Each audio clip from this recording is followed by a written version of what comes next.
అయితే ఈ ఊరి ప్రజల్ని ఈ మధు అనేటోడు, బాలాజీ అనేటోడు, మంగ్లీ తమ్ముడు వీళ్ళందరూ ఎలా మోసం చేశారో అడిగి తెలుసుకునే ప్రయత్నం అయితే మనం రవీంద్రనాథ్ గారిని అడుగుదాము. సార్ చెప్పండి, అసలు బాధితులు ఏం చెప్తున్నారు, వీళ్ళు ఎలా మోసపోయారు? అసలు కొన్ని కోట్ల రూపాయలు, దగ్గర దగ్గర 150 కోట్ల రూపాయలు ఈ ఊరు నుంచి మోసం జరిగిందని తెలుస్తుంది. అసలు ఎలా మోసపోయారు? అంత పగడ్బందీగా ఈ మధు గాని, బాలాజీ గాని, మంగ్లీ తమ్ముడు గాని ఇంతమందిని ఎలా మోసం చేయగలిగారండి?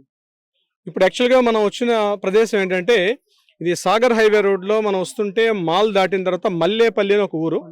మల్లేపల్లి, కొండ మల్లేపల్లి అంటారు. కొండ మల్లేపల్లి నుంచి రైట్లో వెళ్తే సుమారుగా ఒక 5-6 కిలోమీటర్లు అనుకోండి. ఈ లోపలికి వస్తే ఇక్కడ పడమట తండ అంటారు దీన్ని. యాక్చువల్లీ ఇప్పుడు మనం ఉన్న ప్లేస్ పడమట తండ. ఇది వద్దిపత్తి మండలం కిందకు వస్తుంది. వద్దిపట్ల మండలం కిందకు వస్తుంది. ఇది పడమట్ల. ఇంకా ఇది యాక్చువల్ గా మనకి ఇక్కడ ఈ విలేజ్ వాళ్ళు మనల్ని ఆహ్వానించారు. ఇక్కడ రండి సార్, మేము చాలా మంది బాధితులు ఉన్నాం. ఈ రమావత్ మధు అని ఎవరైతే ఉన్నారో ఆ రమావత్ మధు అనే వ్యక్తి ఇక్కడ మా దగ్గర మోసం చేసి చాలా మొత్తంలో ఏ గడప కూడా ఇక్కడ సుమారుగా ఈ ఊర్లో, ఈ పడమట్లంక ఊర్లో ఒక 500 గడప ఉంది అంటే 500 ఇల్లు వరకు ఉండదు సుమారుగా. ప్రతి ఇంటి నుంచి కూడా డబ్బులు తీసుకున్నారు కిట్టు గారు. ప్రతి ఇంటి నుంచి కూడా ఎవరి స్థాయిలో వాళ్ళు తగ్గట్టుగా.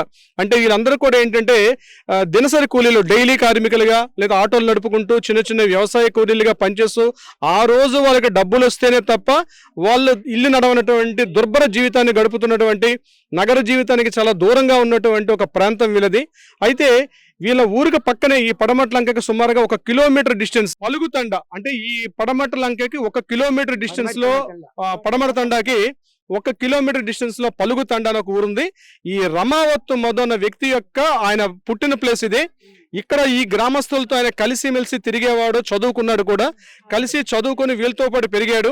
ఇంతకు ముందు ఆయన ఎక్కడో వేరే ఫైనాన్స్ కంపెనీలో కూడా పనిచేశాడు.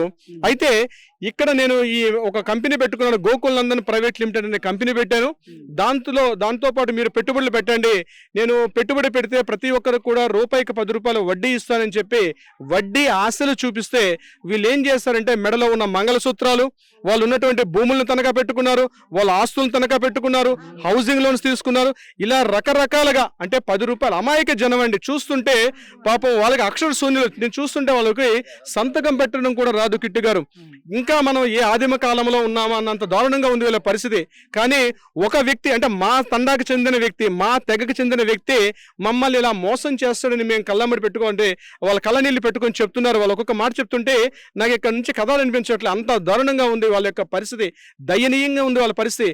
మేము సూసైడ్ తెచ్చుకొని చచ్చిపోతాం సార్, ఎందుకంటే మా ఆస్తులు, మా ఒంట్లో బంగారాలు, మాకు ఉన్నటువంటి భూములు, అంటే వ్యవసాయ భూములు, కొన్ని కౌలు భూములు ఉంటాయి, కొన్ని వ్యవసాయ భూములు ఉన్నాయి,